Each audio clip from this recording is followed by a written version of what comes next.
Picture this. You go to buy a used car. Decent car, nothing crazy. Guy wants 15 grand. You laugh, offer 12. You settle at 13,500. Normal, sensible adult behavior. Picture a football club doing the same thing. We'd like to sign your right back. He's not for sale. Here's 90 million pounds. Okay, but we need a sell-on clause, and he has to say nice things about us in the press conference. Ladies and gentlemen, welcome to Modern Football Economics, where a guy who has scored 4 goals all season can cost more than some countries' GDP, and everyone just nods along like this is fine. Today we're talking about the transfer market and why it has officially left planet Earth.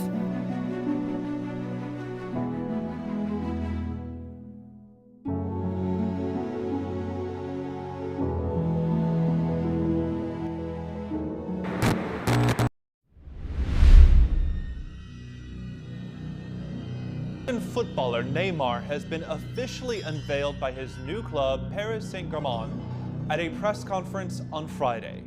His appearance in the French capital marks the completion of his world record, €222 million transfer from Barcelona. The Catalan club is now only waiting for the €222 million of the buyout clause to be paid in full by Paris Saint-Germain to make official what already is a reality. Let's start with the big one, the transfer that broke the simulation. 2017, Neymar leaves Barcelona for Paris Saint-Germain. The fee? €222 million. That's not a typo. That's not a currency conversion error.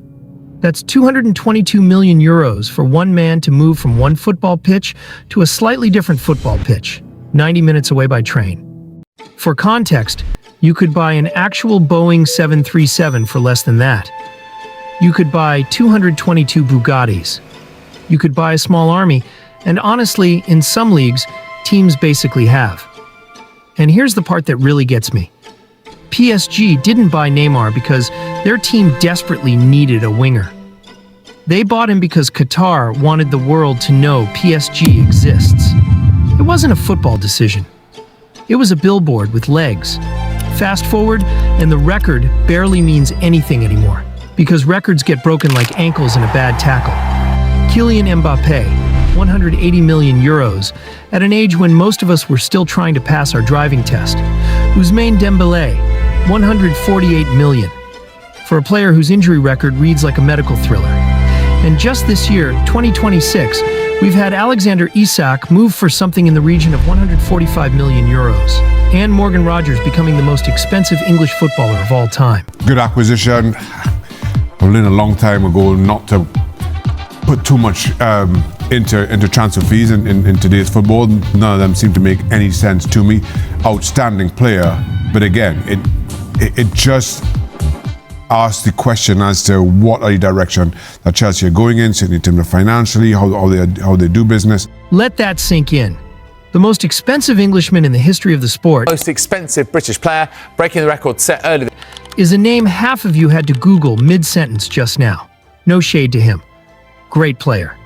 But most expensive ever used to mean Ronaldo, Bale, Rooney money. Now it's a merry-go-round that changes every transfer window, sometimes every transfer week.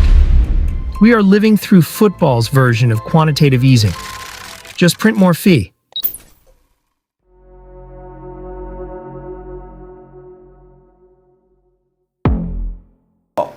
$116 million. I mean, that's no. Is it any wonder a lot of big clubs, other big clubs in England and around Europe, go outside of England to try and buy players? When you're getting prices like that, is looking down that list, you know. So why has football turned into monopoly money with extra time? Reason 1, TV money is obscene. Broadcasting deals are worth billions. Literally billions. The Premier League alone sells its rights for sums that would make oil executives blush. That money has to go somewhere. And instead of, I don't know, lowering ticket prices or fixing the pie at halftime, it goes straight into transfer fees. It's basically a very expensive game of hot potato, except the potato is a 23-year-old Belgian winger, and nobody wants to be caught holding him when the music stops. Reason 2, state-owned clubs change the rules of gravity. When a club is backed by a sovereign wealth fund, the usual laws of "can we actually afford this" stop applying. It's not a football budget anymore. It's a rounding error on a national budget. PSG, Manchester City, Newcastle. The ceiling isn't "what's a smart investment?" The ceiling is "how bored is the owner today?" Reason 3. FOMO, but for billionaires. Once one club pays 100 million for a promising 20-year-old, every other club recalibrates what normal means. It's the housing market all over again. One overpriced sale down the street, and suddenly your neighbor thinks his garden shed is worth 400 grand. Reason 4. Agents. We don't have time to fully unpack this, but just know that a chunk of these fees are quietly funding a very specific lifestyle for men in expensive coats who know a guy. Some agent fees on big transfers have run into the tens of millions. For one phone call. What can you tell me about some of your goals over the next few years? I'd also like a job where one phone call buys me a yacht, please. Let's have a chat about Chelsea. £1.19 billion of signings under Todd Bowley so far. Todd Bowley's name seems to pop up all over the shop at the moment. That's his business, him and his investors. Or maybe not sometimes it's his business. Maybe sometimes it's fake news, but because they've been putting themselves out there. I love competition. I think competition is really what makes, for excitement. Let's do a little lightning round of things that shouldn't cost that much but do. Chelsea over the last few years have spent transfer fees like a man who just discovered his card has no limit. Signing after signing, 6-year contracts everywhere. Which, by the way, is its own trick. Spread a huge fee over 6 years, and suddenly it looks cheaper on the books each season. It's the football equivalent of 12 easy payments of $19.99. Except the product is a human being who plays central midfield. Then you've got moves like Ousmane Dembele's transfer to Barcelona, a fee north of 140 million euros for a player who, in his early Barcelona years, seemed to treat showing up on time as more of a suggestion than a rule. Brilliant talent, sure. But the fee wasn't really buying a footballer. It was buying hype, potential, and a highlight reel from when he was 19. Sensational. And it's not just the global superstar transfers. Look at the numbers further down the list. Fullbacks, squad players, guys who will play 40 minutes a season going for fees that used to buy a Ballon d'Or winner. There are now dozens of transfers over 80 million euros. Dozens. A decade and a half ago, 80 million would have been the transfer of the year discussed for months. Now it barely trends on a Tuesday. Even wages have followed the fee inflation into orbit. Weekly wages at the top clubs can now outstrip what some fans earn in several years for 90 minutes of work. And that's assuming the player doesn't get subbed off at 60 minutes for tactical reasons, aka having a stinker. Here's the thing that actually stings though. It's not the number itself. Numbers are abstract. Nobody can really feel what £100 million means. What we can feel is the ticket price going up again. What we can feel is the club shop selling a shirt with a player's name on the back for the price of a small holiday. And that shirt design changing again next season, so you have to buy a new one. And the wildest part? We keep buying the ticket. We keep buying the shirt. We keep tuning in. Because deep down, most of us don't actually want the market to be sensible. We want our club to spend the stupid money.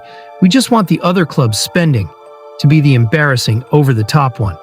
Be honest. If your club announced a £150 million signing tomorrow, you wouldn't be writing a strongly worded letter to the FA. You'd be buying the shirt before the ink on the contract dried. So, is this ever going to slow down? Short answer. Probably not soon. As long as broadcast deals keep growing, as long as state-backed and billionaire-owned clubs are competing for trophies and bragging rights rather than profit, and as long as fans keep showing up no matter the price, there's no real incentive for anyone at the top to hit the brakes. If anything, the fees are more likely to keep climbing. Today's shocking £150 million deal is next year's solid business, actually. Give it a few more years, and we might be looking back at Neymar's £222 million fondly. The way we now look back at people saying £50 million? For a footballer? Never. Like it's a quaint historical artifact. So look, is the transfer market inflated? Obviously. Wildly, hilariously, sometimes offensively so. Is it going to stop? Almost certainly not, while the money keeps flowing in from broadcasters, sponsors, and states with more oil than sense. But here's the honest truth. We're not really angry about it. We're fascinated by it. Because nothing gets a football fan's blood pumping quite like watching a rival club spend a number so big it needs its own headline font. If you enjoyed this deep dive into football's most expensive circus, smash that like button. It costs nothing, unlike everything else we just talked about. Subscribe for more breakdowns, and let me know in the comments. What's the most ridiculous transfer fee you can remember? And did you secretly want your club to spend it too? See you next time.